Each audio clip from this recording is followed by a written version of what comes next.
በሩን ትከፍትልኛለህ ለበት በጣም ጠይቅ ማለት ነው። ሁለተኛው ጠቀሜታ to express imaginary situations ምናባዊ ቢሆን የምንመኘው ግን የማይሆን ያልሆነ ነገር በምናባችን የምናስበውን ማለት ነው። ሁለተኛው ጥቅም ይሄ ነው። ኤግዛምፕል if I had money ገንዘብ ቢኖረኝ I would travel እጓዝ ነበረ። if she passed the exam ፈተናውን አልፋ ቢሆን she would be happy ደስተኛ ትሆን ነበረ፣ ደስ ይላት ነበረ። ነገር ግን ምን አላለችም፣ አላለፈችም።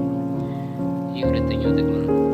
ሶስተኛ past habits ወይም የቀድሞ ልማድ በተደጋጋሚ የምናደርገውን ነገር ለዛ እንጠቀመዋለን። ይህ ማለት ፓስት ሀቢት ማለት የቀድሞ ጥሩ ነገር ይችላል ላይሆን ይችላል፣ ግን ያን የምንገልጽበት ነው።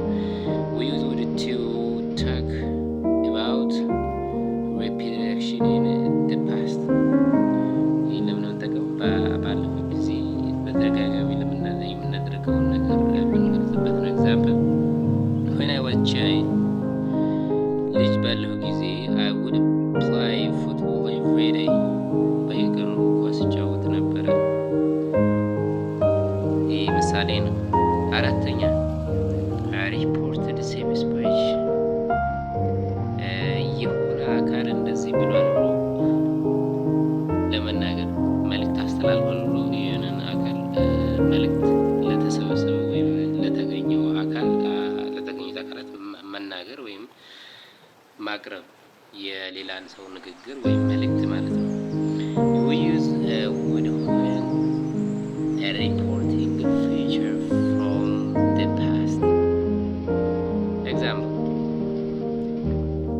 he said he would come እመጣለሁ ብሎ ተናግሮ ብሏል። እመጣለሁ ብሎ he said he would come. she told me she would have እንደምትረዳ ነግራኛለች። አምስተኛ would like ስንል ፍላጎትን ነው የሚያሳየው ነው። we use would like to express polite desire ትህትና ያለው ፍላጎትን ለመግለጽ ነው የምንጠቀመው would like ስንል ማለት ነው። ኤግዛምፕል I would like a cup of tea ሻይ እፈልጋለሁ። I would like to learn English እንግሊዝኛ መማር እፈልጋለሁ። እዚህ ጋር ዲፈረንስ አላቸው። በርብ ሲከተለው ወይም would like ከዚህ ቀጥሎ በርብ ከሆነ የሚኖረው ቱን መጠቀም አለብን። I would like to learn, I would like to do, I would like to work እያልን ነው መጠቀም ያለብን እንጂ I would like learn አይባልም። በርብ ካልሆነ ግን I would like cup of tea እነዚህ ብለን መጠቀም እንችላለን። ስድስተኛ would have ወይም conditional past ይሄ ደግሞ አልሆነም፣ አልተከናወንም፣ ግን ቢሆን ኖሮ ለማለት ነው።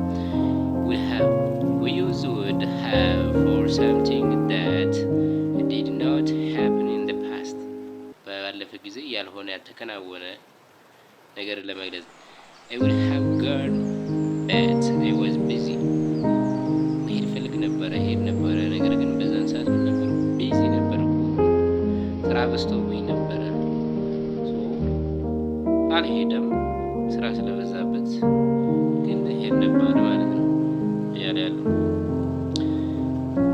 if she studied she would have passed አጥንታ ቢሆን ኖሮ ብታጠና ኖሮ ምን ትሆን ነበር? ታልፍ ነበረ። በተጨማሪ ሰብስክራይብ